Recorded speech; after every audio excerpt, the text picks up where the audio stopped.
Hola, ¿cómo están? Bienvenidas, bienvenidos a un nuevo capítulo de Influyentes acá en CNN Chile. Nuestra primera invitada de hoy es la destacada bióloga Juliana Viana. Ella es profesora de la Facultad de Ciencias Biológicas e Instituto para el Desarrollo Sustentable de la Universidad Católica.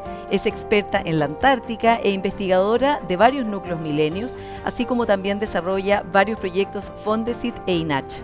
Con ella vamos a hablar sobre cómo enfrentar el cambio climático, especialmente en la Antártica, y sobre su participación en el Congreso Futuro 2024. Juliana Viana, bienvenida a Influyentes. Muchas gracias por la invitación. Bueno, tú has sido una participante muy destacada del Congreso de Futuro, en que hay una reflexión sobre justamente lo que viene. Y uno de los problemas más importantes que aqueja a la humanidad, no es ningún misterio, es el cambio climático o la catástrofe climática. Juliana, este ha sido el año más caluroso del que se tenga registro en la historia del mundo.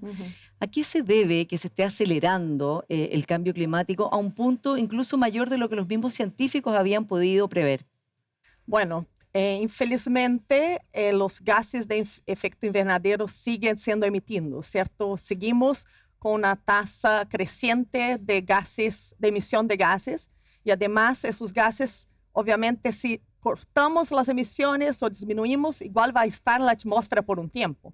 Entonces, obviamente que eso tiene consecuencias importantes a nivel global, y la Antártica tiene ese efecto acelerado frente a los polos, ¿cierto? A otras partes del planeta. Entonces, ya vemos cambios importantes en la oeste de la península antártica. Sí, porque de hecho tu trabajo principalmente está en investigar y documentar lo que está pasando en la Antártica, un ecosistema frágil y muy precioso, por supuesto, para toda la humanidad. Sí, tenemos el Tratado Antártico, ¿cierto? Desde 1961, que es un territorio de investigación y paz. Mira, qué lindo eso, ¿no?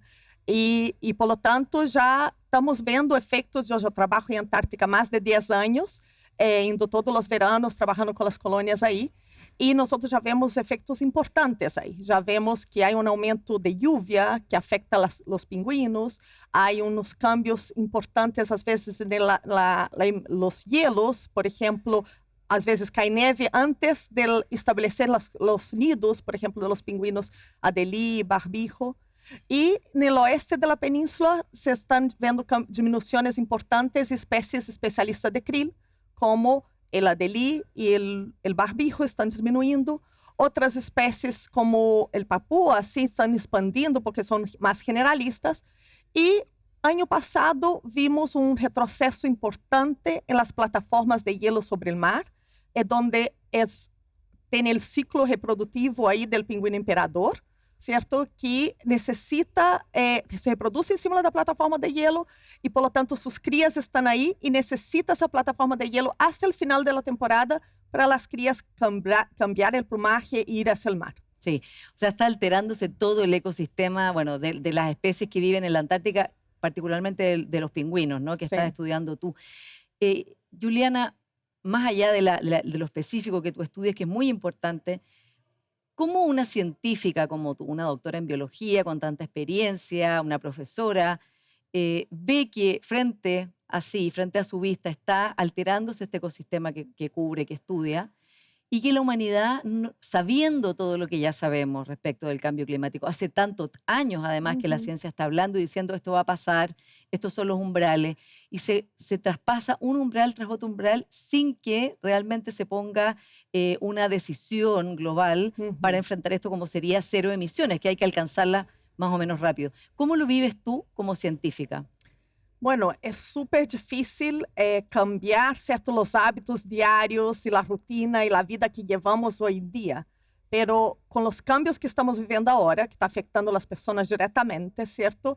Las personas espero que reaccionen, ¿cierto? Y realmente está aumentando la concientización y las presiones sociales para que tengan cambios a nivel global, ¿cierto? Porque en verdad es un compromiso transgeneracional. Entonces, tenemos que pensar más allá de nuestra vida y hacer presiones para que hagan cambios. Y obviamente también instancias como esa, que nosotros científicos podemos hablar y acercar la ciencia y lo que está pasando en áreas lejanas como Antártica a la sociedad es súper importante. Sí. Las personas, hablando de los estilos de vida, que es muy importante, ¿no? Más allá de lo que se define a nivel global o a nivel legal o estatal, también cada uno puede hacer y debe hacer ciertos cambios para poder evitar que esto siga avanzando.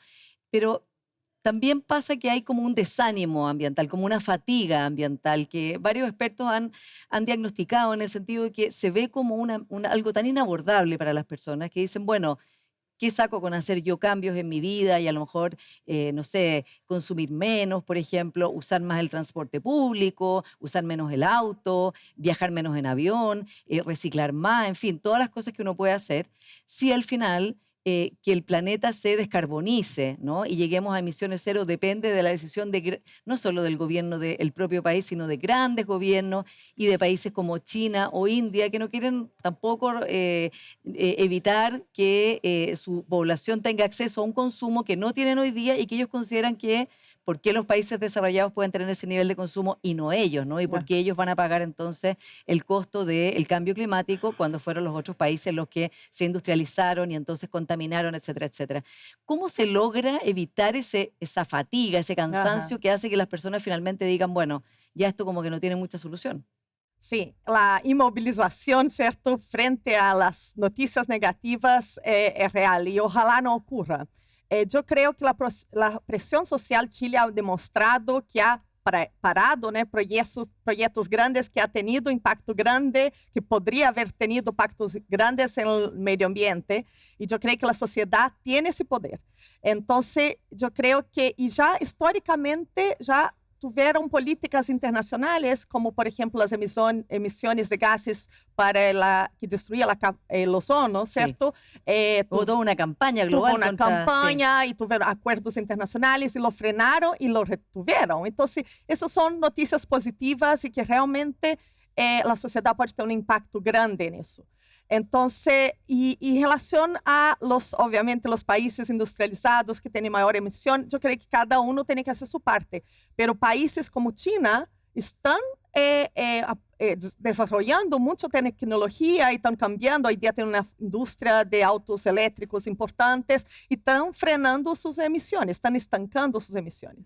Entonces, hay que tener esa visión de que la sociedad tiene un poder grande y obviamente otro poder grande es la votación, ¿cierto? Votar para candidatos que realmente tienen políticas ambientales y que quieran hacer cambios, porque políticos que desacreditan o no toman medidas para el cambio climático o para el medio ambiente, eso genera un retroceso. Y nosotros ya no tenemos tiempo a perder, ¿cierto? Sí. Entonces, eso es súper importante. Justamente eso te quería preguntar, Juliana, porque uno de los riesgos respecto al combate al cambio climático justamente son estos líderes negacionistas climáticos. Sí. En Estados Unidos, por ejemplo, hay una probabilidad bastante alta de que Donald Trump sea el nuevo presidente. Él sacó a Estados Unidos del Acuerdo de París y siendo un actor tan relevante Estados Unidos en el combate al cambio climático, la verdad es que sin esa decisión de Estados Unidos, eso pone en riesgo todas las medidas de descarbonización del planeta. En Brasil, tú llevas 20 años en Chile, pero eres evidentemente brasilera, sí, Bolsonaro tuvo unas políticas que fueron muy dañinas para el Amazonas y para todas las metas de Brasil respecto del tema ambiental. Sí. Y liderazgos de ese tipo están surgiendo en distintas partes del planeta con una agenda más o menos similar, ¿no? Como contra estos grandes acuerdos climáticos y poniendo en duda que el cambio climático sea originado por el hombre o por la humanidad más bien, y también que haya que tomarlo como una agenda política de la mayor importancia. Claro. ¿Cómo ves esa situación tú? Y me pregunto también cómo tus colegas lo vivieron en Brasil cuando apareció Bolsonaro y me imagino retrocedió en todo lo que habían avanzado. Bueno, tanto cuando Trump ganó como Bolsonaro, todos mis colegas estaban deprimidos, ¿cierto? Estábamos bien impactados y tristes porque sabíamos lo que venía. Yo creo que parte por la concientización social y infelizmente, o sea, yo trabajo en biodiversidad, sabemos el impacto grande que tiene la biodiversidad y yo creo que hay que conservar la biodiversidad más allá de los servicios ecosistémicos que fornece el hombre, que nosotros dependemos de esa biodiversidad, pero por su valor intrínseco, pero infelizmente las personas tiene que tener la conciencia mayor de que todas las acciones, todo eso, elegir esos candidatos, tiene un impacto directo en sus vidas. E, infelizmente, sabemos que personas más pobres, que viven en áreas de riesgo, y como en Brasil se ve lluvias intensas cada vez más frecuentes, y se desaba cerros con casas y todo, y tiene un impacto directo en la vida de esas personas, y también de las mujeres, ¿cierto? Los estratos sociales más débiles. Entonces, es súper importante que va muy de la mano lo cultural, lo social y lo ambiental. Entonces, es muy importante instancias de concientización de la sociedad de lo que está pasando. Yo creo que hoy día se ve todos los días en las noticias los eventos extremos climáticos en todo el mundo. Entonces, espero que eso tenga un impacto en la vida de las personas y la conciencia a la hora de votar. Sí. Y obviamente, infelizmente, también tiene lo que vemos de noticias que son falsas en las redes sociales, y eso también debe haber un mayor control, ¿cierto? En términos de gobierno, de controlar noticias y diseminación de noticias falsas. Pero nosotros no tenemos tiempo a perder. Normalmente cuando me preguntan si resiste el cambio climático, yo digo, yo no voy a entrar ahí, porque es una pérdida de tiempo, porque eso ya está muy probado, tenemos que partir de ahí para adelante, qué hacemos y cómo hacemos, y tomar acciones ya. Sí, interesante, Juliana, lo que planteas tú, además de cómo empieza a haber una intersección entre distintos problemas sociales y el cambio climático o la catástrofe climática. Como decías tú, algo que se pronostica que ya pasa y va a empezar a pasar masivamente son migraciones relacionadas con el cambio climático. Sabemos que la migración hoy día es un tema muy grave, hay crisis humanitarias en muchos lugares del mundo por eso, de personas que no pueden vivir donde están y tienen que irse a otro lado, y también es una agenda política, justamente capturada también por personas que promueven la xenofobia, por ejemplo, o porque afecta que lleguen migrantes a un país y en el fondo haya otras personas que puedan sentir que están cambiando sus costumbres o que simplemente no hay servicios suficientes para proveerles. Entonces está por un lado la migración climática y por el otro lo que planteabas tú, de que también hay estudios que muestran cómo las mujeres están siendo las más afectadas por el cambio climático y lo serán de aquí en adelante. ¿Por qué? Bueno, en todo el mundo las mujeres ya tienen cierta desigualdad de salario, de equidad de género en el trabajo y todo eso. Entonces son un estrato social muy débil.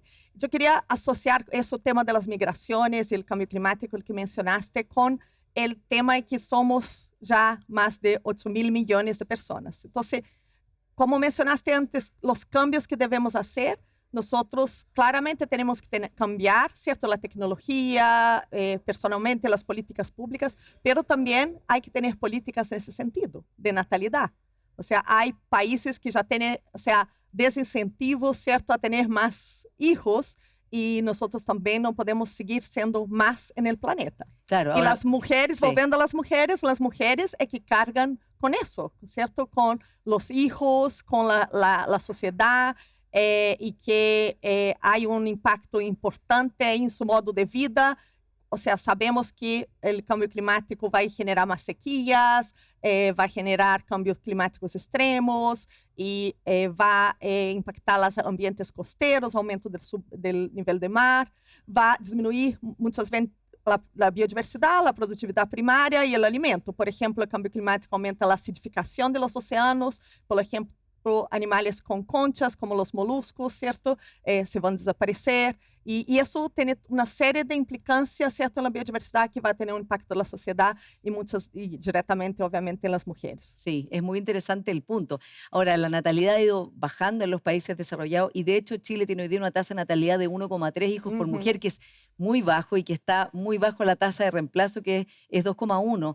Entonces, ¿cómo se puede hacer una política de control de la natalidad en los países que están las personas teniendo muchos hijos, pero no afectar las sociedades donde hay menos, porque también eso podía producir unas sociedades donde haya mucha gente mayor y muy poca gente joven, que también enfrentan otra gran ola de problemas con lo que pasa a Japón, por ejemplo? Bueno, claro, yo soy bióloga, mi tema es más biodiversidad, pero obviamente o sea, hay que cambiar la economía, ¿cierto? Hay que hacer un desarrollo sustentable y hay que pensar una nueva forma de vivir, ¿cierto? Y una economía sustentable, porque já não podemos seguir vivendo como vivíamos antes. Então, é um cambio cultural.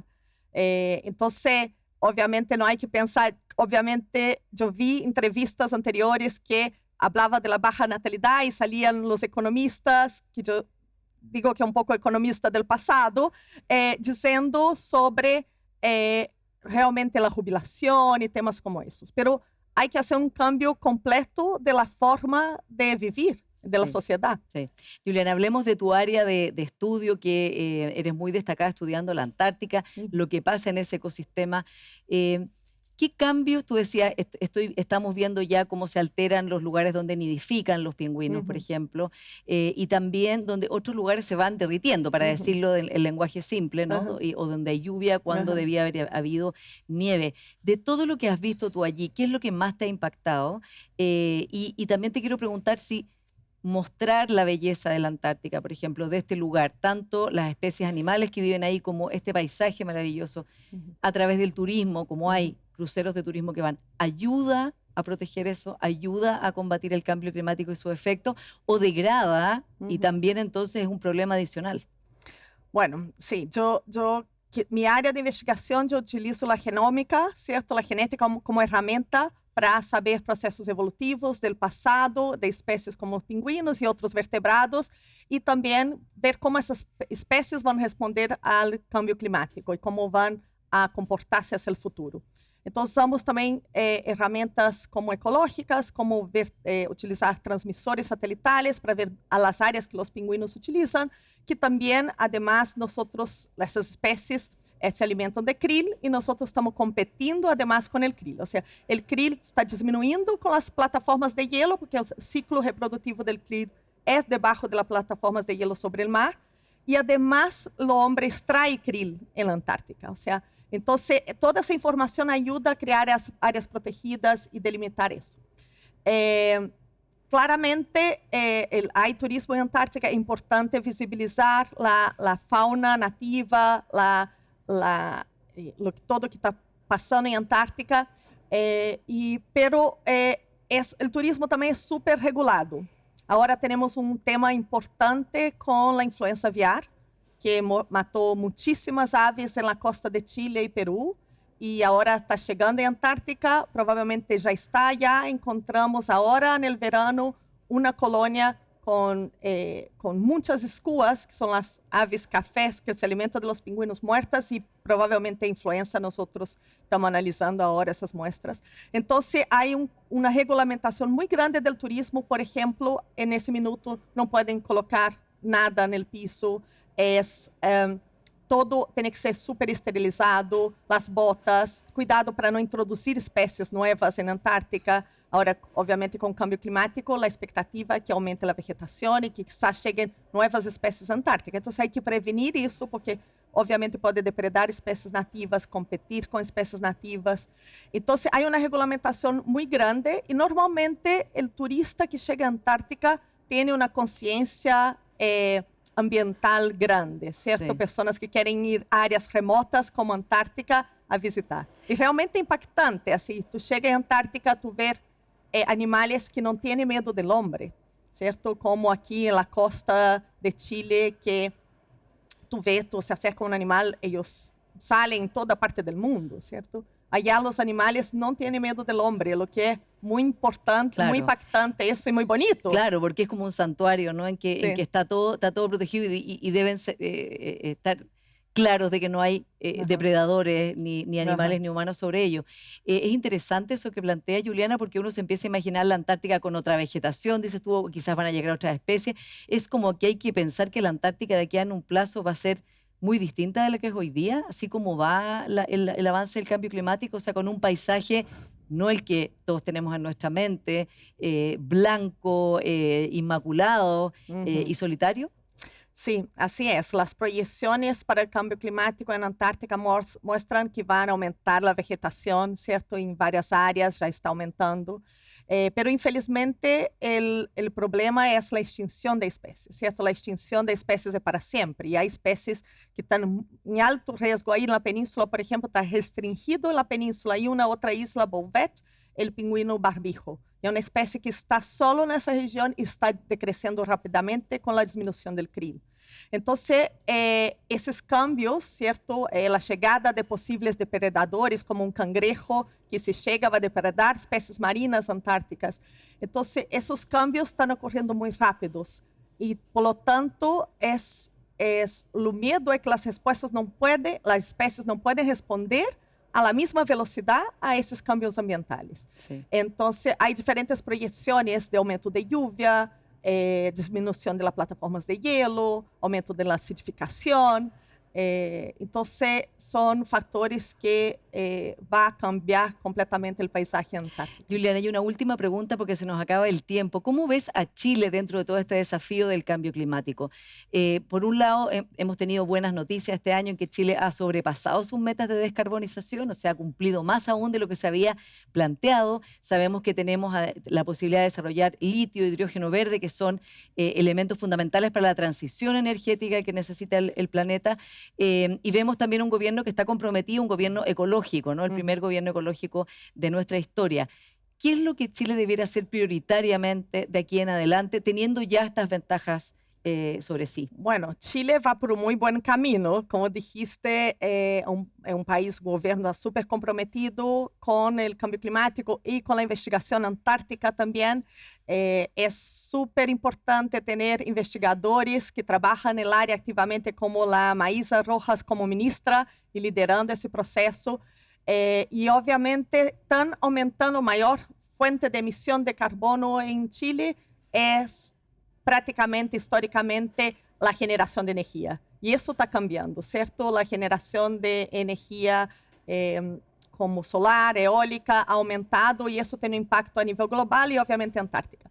Pero es súper importante también seguir las investigaciones en biodiversidad y los impactos del cambio climático en el territorio chileno y Antártica. Y Chile tiene un liderazgo mundial en investigación en Antártica y también tiene una súper buena noticia que tiene proyectos o sea, hay equidad de género en liderazgo de proyectos en investigación antártica. Claro. Entonces, y como decías tú, una larga tradición con el INACH de hacer investigación y estudios allí. Sí, y ahora, bueno, ahí hay muchos proyectos grandes colaborativos, como yo soy parte del Instituto Milenio de Biodiversidad Antártica y Subantártica, y también el Instituto Milenio de Centro de Regulación del Genoma, que trabajamos aspectos genómicos, y tiene un grupo de investigadores trabajando no solo en ciencia, pero también en políticas públicas, como tiene un abogado que trabaja con leyes en Antártica. Entonces, es un importante grupo de investigadores que pueden apoyar en ese cambio, en ese proceso, y sugerir también políticas públicas al gobierno, a las autoridades. Juliana Viana, muchas gracias por esta conversación acá en Influyentes. Sí, muchas gracias por la invitación. Un gusto. Y vamos a una pequeña pausa y mientras tanto les cuento que nuestro siguiente invitado es el antropólogo Pablo Ortúzar. Él es investigador del IES, Instituto de Estudios de la Sociedad, y su nuevo libro se llama Sueños de Cartón. Es un ensayo sobre las fallas de la educación chilena, especialmente la universitaria. Espérenos.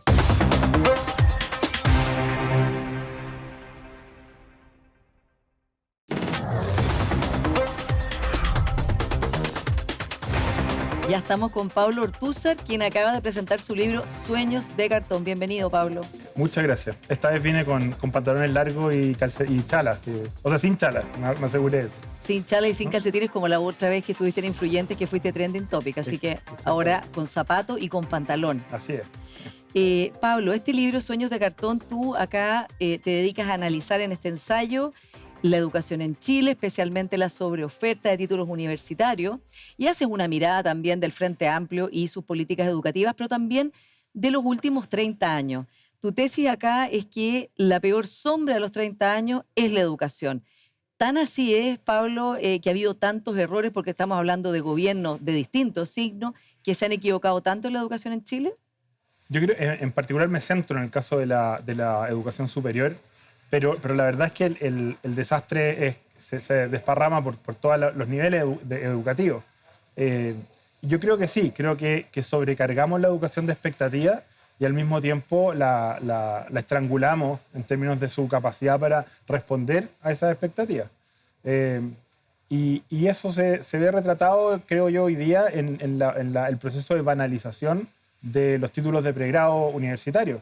Luego que ya fue banalizado, digamos, la educación secundaria y también la primaria. Hoy día los certificados de educación primaria y de secundaria no reflejan nada, no certifican nada. El 80% de los estudiantes termina la educación media sin entender bien lo que leen y sin manejar aritmética básica.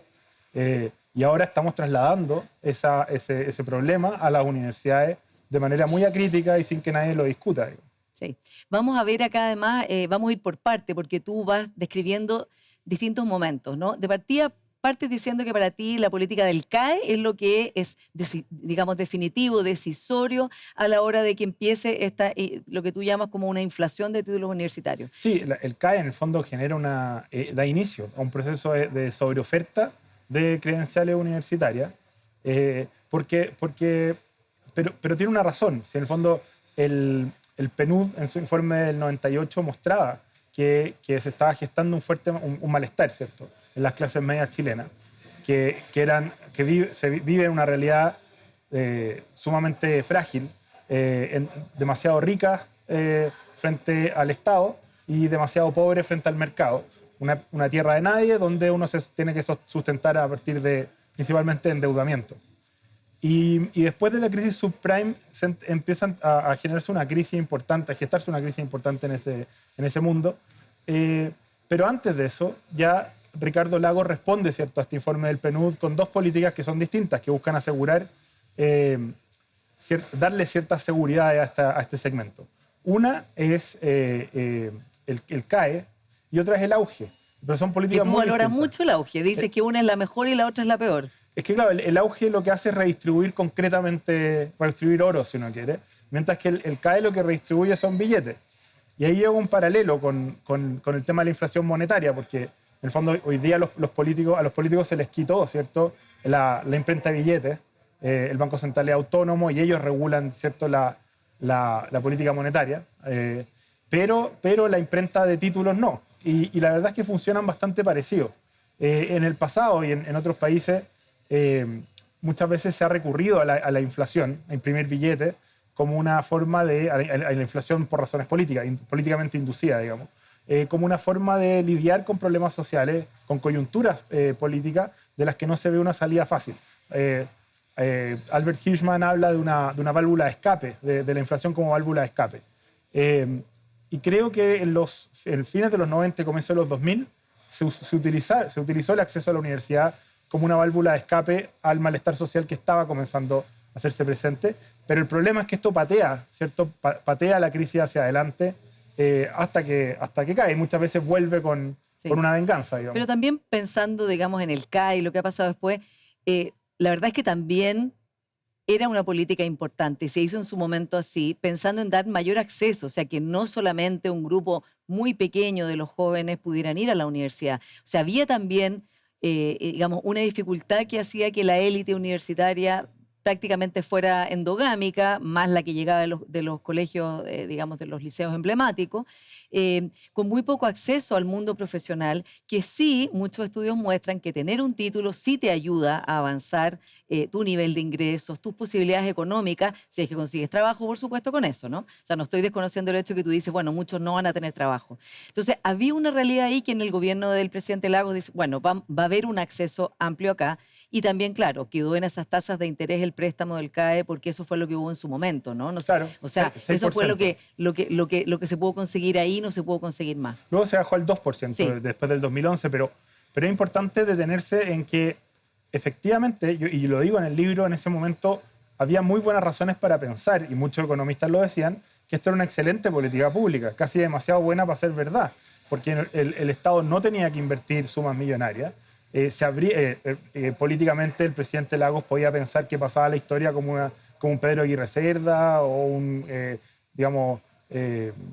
no sé, Frei Montalva, abriendo la puerta a las masas a la educación universitaria. Claro, perdona, gente que nunca era la primera generación que entraba a la universidad. Eso fue algo que se empezó a decir de ahí en adelante, no ser primera generación, que es bien importante también. Y todo esto en un contexto de crecimiento sostenido. Había condiciones muy favorables para hacer esta política pública que luego desmejoraron. Pero también había indicadores preocupantes. Ya la información respecto del analfabetismo funcional estaba arriba de la mesa. Y uno podría pensar, yo trato de ser lo más benevolente posible en el libro, o caritativo, como quiera uno pensarlo, que la doble jornada, ¿cierto? La jornada escolar completa, era una política pública que Lagos también pensó que iba a, de alguna manera, solventar el otro problema, hacerse cargo de la deficiencia que había en la educación primaria y secundaria.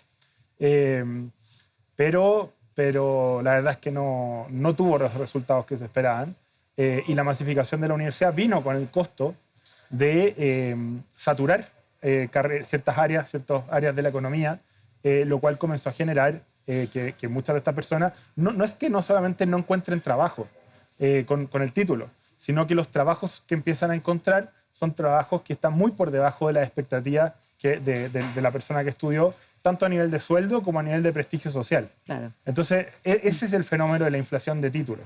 Sí. Y por eso a mí me parece contradictorio, en el fondo, que hoy día el gobierno diga al mismo tiempo que ellos quieren condonar el CAE, porque muchas de las personas que accedieron a ese crédito, en el fondo no están en condiciones de pagarlo porque no tuvo el retorno esperado, cosa que es perfectamente razonable. Habría que discutir, digamos, las posibilidades de ese perdón, el tema económico. Pero que al mismo tiempo se celebre que está, mediante la política de gratuidad, está ingresando cada vez más personas al sistema universitario, un sistema universitario donde ya vemos que en el fondo se ven estos rasgos de inflación de títulos y de retornos negativos incluso. O sea, la Fiscalía Nacional Económica acaba de señalar que de 15.000 programas de educación superior que hay, ellos consideran un preinforme que creen que debe haber alrededor de 5.000 que tienen retornos negativos, o sea que habría sido mejor no estudiarlo. Claro, salen para atrás, como se dice en buen chileno. Exacto. Ahora, quiero que entonces entremos a este gobierno, porque tú haces una crítica particularmente dura al Frente Amplio, y dices una frase muy provocadora también, que su modelo de negocio es con estos universitarios desilusionados, que no están encontrando el retorno por sus años de estudio, por el esfuerzo que han puesto ahí, y que entonces les ofrecerían darles empleo en el Estado, en el gobierno o en estas famosas fundaciones. ¿No será, Pablo, un poco ir demasiado unos cuantos pueblos adelante, pensar que esto fue algo deliberado como un modelo de negocio? Como sí, salió demasiado afilado el reportaje, un poco, la entrevista. Claro, porque eso es como deliberadamente, digamos, decir, bueno, ustedes que no tienen trabajo, yo les voy a dar en estas fundaciones, que además estas fundaciones frente amplistas, muchas de ellas, por supuesto no todas, están bastante desprestigiadas después de Democracia Viva. Claro, pero no, mi punto es mucho más básico, que el libro está escrito desde un punto de vista materialista y económico, o sea, un ensayo como de sociología, pero basado desde una visión materialista. Y mi pregunta era, ¿por qué el Frente Amplio cae en esta contradicción? O sea, ¿por qué sigue promoviendo la amplificación de la matrícula como algo deseable, bueno y un horizonte necesario, al mismo tiempo que denuncia que los endeudados del CAE, digamos, no pueden pagar? Y por lo tanto hay una alarma respecto al retorno negativo de la carrera. Claro, quiere pagarle el CAE, digamos, tiene una promesa de campaña claro, que es un conflicto, digamos, hoy día en el gobierno también. Entonces, aquí se juntan varias cosas. Y para mí lo más importante es entender que el Frente Amplio, la base social del Frente Amplio es universitaria. Eso creo que es un hecho. Si uno mira el votante duro del Frente Amplio, por lo menos lo que muestran las encuestas, es alguien de clase media baja con estudios superiores. Ese es el perfil, de este 30% duro. Y claro, en el fondo este no es un partido que represente ni al sujeto popular, ni a la clase trabajadora. Es un conglomerado político cuya ancla, el grupo de interés, digamos, detrás, es el mundo universitario.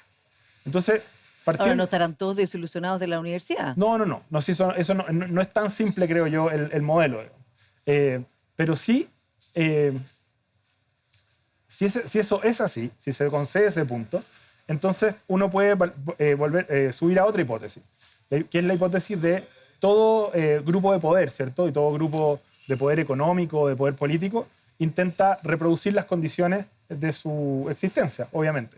Y si su base se encuentra a nivel universitario, es decir, si es que ellos tienen una capacidad instalada a nivel de las universidades para captar militantes, para captar clientela, para generar discursos que motivan a esas personas a votar por ellos, no sería tan extraño, o no es ilógico, creo yo, pensar que la razón por la que ellos consideran que es mejor tratar de hacer pasar a la mayor cantidad de gente posible por la universidad es porque efectivamente ellos tienen a partir de eso ellos ven una ganancia política potencial, que tiene distintos niveles, porque al final lo que hacen es representar los intereses de la clase universitaria. Y a eso me refería con decir, bueno, incluso si es que uno entra a la universidad y le va mal, la promesa que se puede hacer estando en el Estado es, mira, los militantes, en el fondo la vía militante es una vía en la que uno puede acceder a los beneficios de estar en el Estado. Ese era el punto. Sí, ser universitario por definición es algo transitorio, ¿no? Salvo que alguien quiera estudiar, un estudiante de la vida y quedarse todo el tiempo en la universidad. Pablo, ¿qué piensas tú entonces que debiera hacerse con la gratuidad, ¿no? Que es una política pública creada, implementada, diseñada el gobierno de la expresidenta Bachelet y que tiene progresión, ¿no? Está el problema de los deudores del CAE, que eso quedó atrás, se verá cómo se resuelve, ya el gobierno, el ministro Marcel ha sido bien claro en decir que no hay plata para pagar eso. Pero es muy notable que el tema de los deudores del CAE lo sacan a colación antes de cada coyuntura electoral. Yo creo que eso refuerza mi punto respecto a que ellos saben a quién están hablando. Electoral, ya. Sí. ¿Y qué pasa con la gratuidad? ¿Tú crees que es una política de la cual habría que involucionar? Porque eso sí que sería algo que yo creo que ya está establecido como un derecho para las personas que lo están recibiendo y para esas familias también. Como decías tú, esas familias de clase media que no les alcanza a llegar nada del Estado y tampoco pueden por sí mismas, que tuvieran que pagar ahora la universidad o endeudarse, sería algo que no sería muy popular y también sería como una pérdida de un derecho importante. No, sin duda sería impopular. Pero una cosa es el titular y otra es lo que se está entregando en el fondo.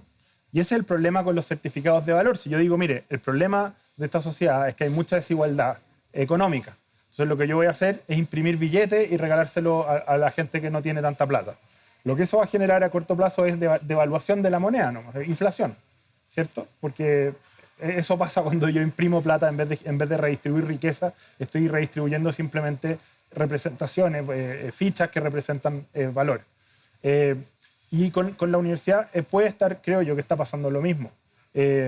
Y la política de gratuidad es una política que es una política altamente destructiva de la universidad. Y voy a explicar por qué.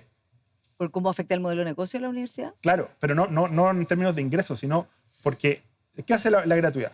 Si una universidad tiene principalmente estudiantes con gratuidad, que no es el caso, por ejemplo, de la Católica de la Chile. La Católica de la Chile tienen un porcentaje con gratuidad, pero tienen un buen porcentaje que paga, y por lo tanto pueden sostenerse sustentarse en esa otra parte. Pero la gratuidad paga un arancel de referencia por cada estudiante. Si yo soy una universidad que tiene un alto número de estudiantes con gratuidad, mi negocio va a ser el siguiente. Tratar de poner la mayor cantidad de alumnos por sala, porque yo no voy a ganar por detalle, voy a ganar por volumen, ¿cierto? Porque en el fondo gano muy poquito por cada estudiante, tengo que invertir muy poco en cada estudiante y por lo tanto necesito masividad. ¿Y qué más? Entonces es un negocio de masa y de flujo, porque la gratuidad cubre 5 años y punto. Por lo tanto, está en el interés de esa universidad hacer que los estudiantes pasen lo más rápido posible por esos 5 años. Que no se queden pegados. Que no repitan nunca y que salgan felices con un cartón que muchas veces no va a valer nada porque ya no está distinguiendo nada. Entonces, si es que la gratuidad es una política que lo que incentiva es generar universidades donde sin exigencia académica alguna, donde además que apuestan por la masividad en el estudiantado, o sea, que el contacto con los profesores es mínimo, también, qué sé yo, en todo el proceso pedagógico es obviamente deficiente, con salas gigantes, donde pasan estudiantes, bueno, el resultado no puede ser, o sea, mi pregunta es si eso es educación universitaria. Aquí hay casi un problema de etiquetado, porque así como, por eso decía, como se banalizó la educación básica y la educación media, se supone que la educación básica, el certificado, ¿cierto?, de educación básica certifica que uno sabe leer, escribir, sumar, restar, multiplicar y dividir, y de una manera más o menos eficiente, o sea, que entiende lo que lee y puede realizar como operaciones matemáticas básicas.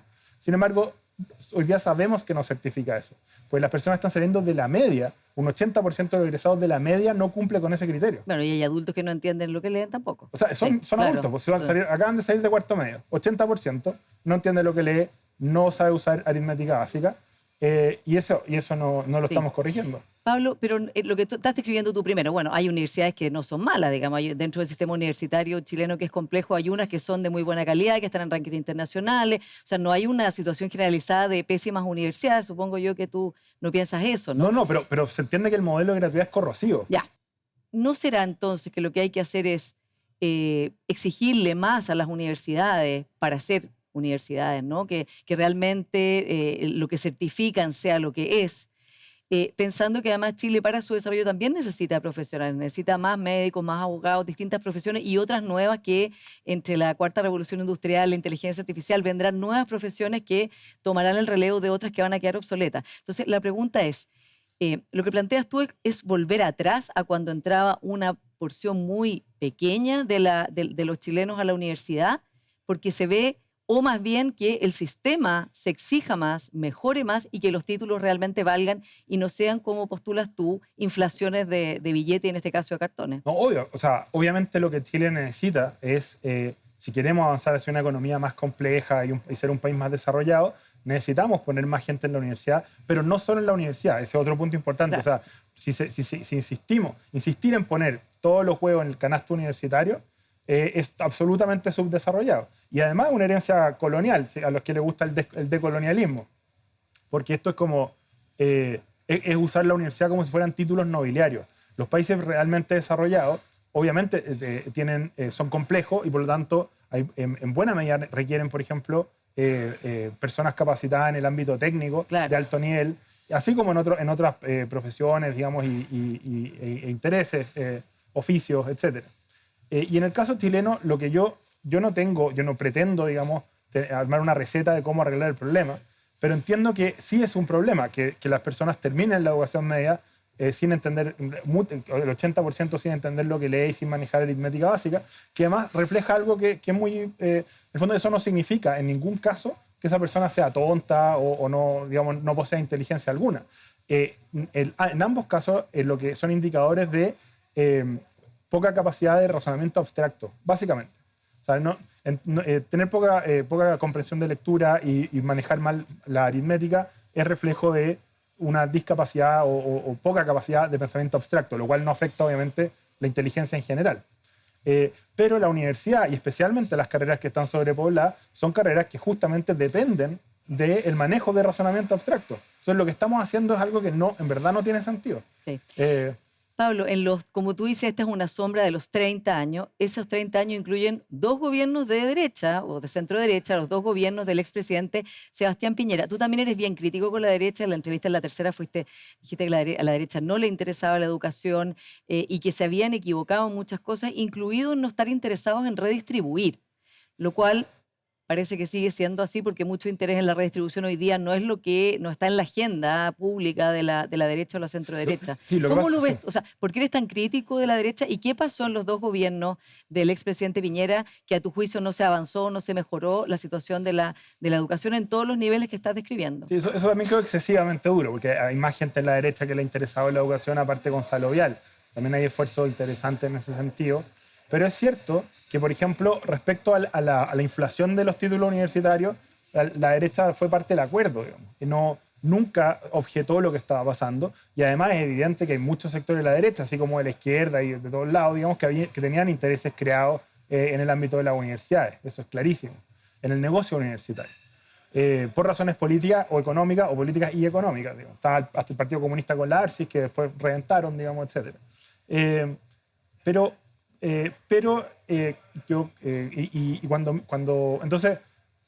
Cuando hablo de la redistribución, me parece importante, si es que yo digo que no hay que poner todos los huevos en el canasto universitario, es importante construir una sociedad y una economía lo suficientemente compleja y bien orientada, digamos, como para que no sea la universidad el único camino de salida, ¿cierto?, para la situación de la clase media. O sea, tiene que generarse, lo había mencionado en alguna otra entrevista, la clase media se tiene que convertir también no solo en un lugar de tránsito, que hoy día es muy inhóspito, sino también en un lugar de destino que sea deseable.